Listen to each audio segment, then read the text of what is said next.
कि ब्रह्म मुहूर्त नाम जप की विधि बताइए। क्या हम ब्रह्म मुहूर्त में गुरु मंत्र का जप कर सकते हैं?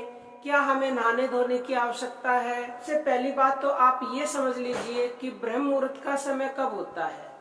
ब्रह्म मुहूर्त का समय होता है सूर्य निकलने से 1.5 घंटा पहले।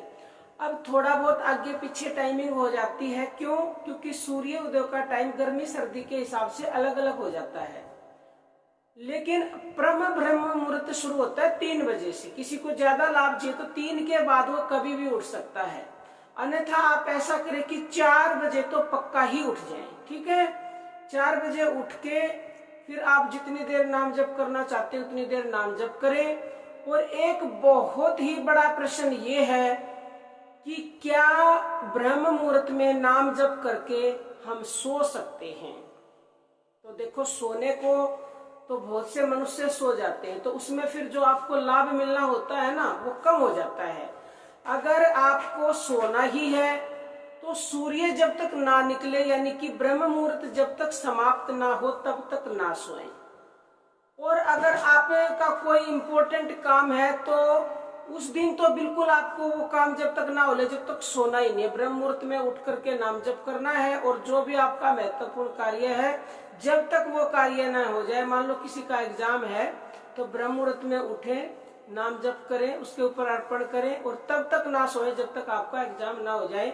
तो इसमें आपको 100% सफल होने के चांस बन जाते हैं।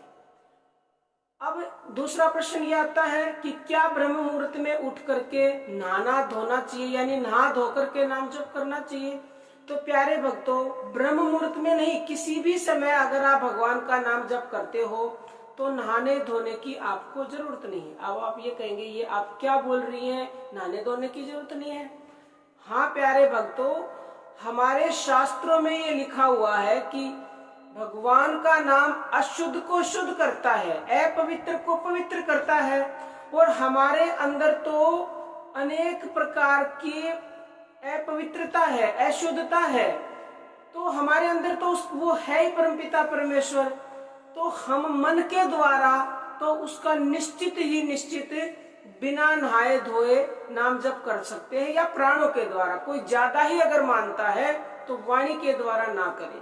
एक और प्रश्न है, क्या महिलाएं मासिक धर्म के दौरान नाम जप कर सकती हैं? बिल्कुल कर सकते हैं, चाहे वो ब्रह्म मुहूर्त में करते हैं चाहे वो दिन में करते हैं। बल्कि हम तो ये कहते हैं कि मासिक धर्म के दौरान हर माँ बहन बेटियों को जरूर से भी जरूर नाम जप करना चाहिए, क्योंकि मासिक धर्म में माताओं बहनाओं के स्वभाव में बहुत ज्यादा चिड़चिड़ापन आ जाता है, उनमें हार्मोन्स के चेंजेस होते हैं।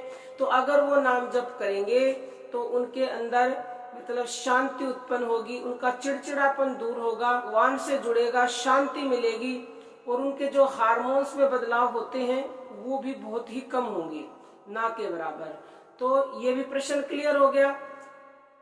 अब प्रश्न ये है कि ब्रह्म मुहूर्त में क्या हमें गुरु नाम का जप करना चाहिए या भगवान नाम का? देखो, आपके पास गुरु मंत्र है तो आपको गुरु मंत्र का नाम जप करना है, क्योंकि गुरु मंत्र से बड़ा कुछ नहीं है।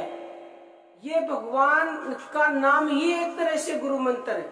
क्यों? क्योंकि गुरु को भगवान ने स्वयं अपने से भी बढ़कर बताया है, और गुरु जी जो होते हैं वो भगवान नाम का ही गुरु मंत्र देते हैं।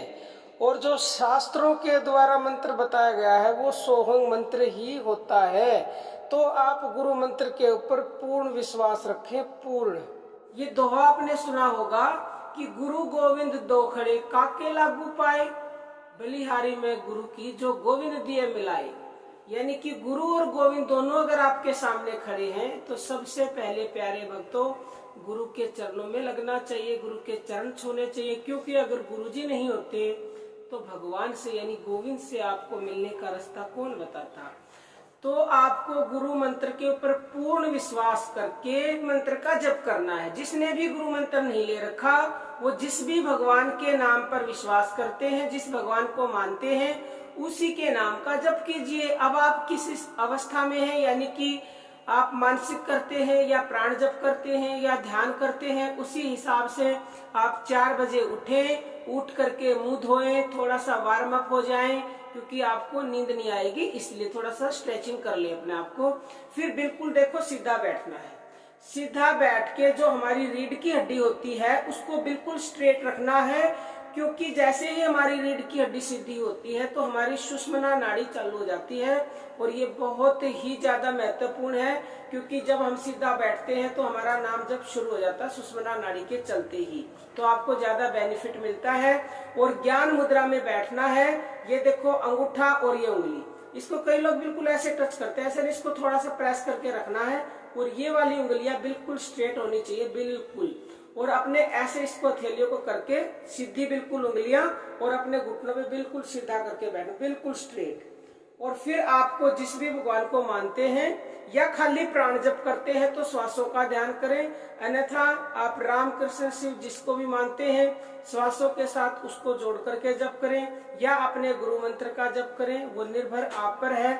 ये निश्चित है कि जो मनुष्य ब्रह्म मुहूर्त में नाम जप भजन करता है या गुरु मंत्र का जप करता है उसके शीघ्र शीघ्र शीघ्र ही अच्छे दिन आ जाते हैं। इसमें एक मतलब % का लेस मात्र भी संशय नहीं है।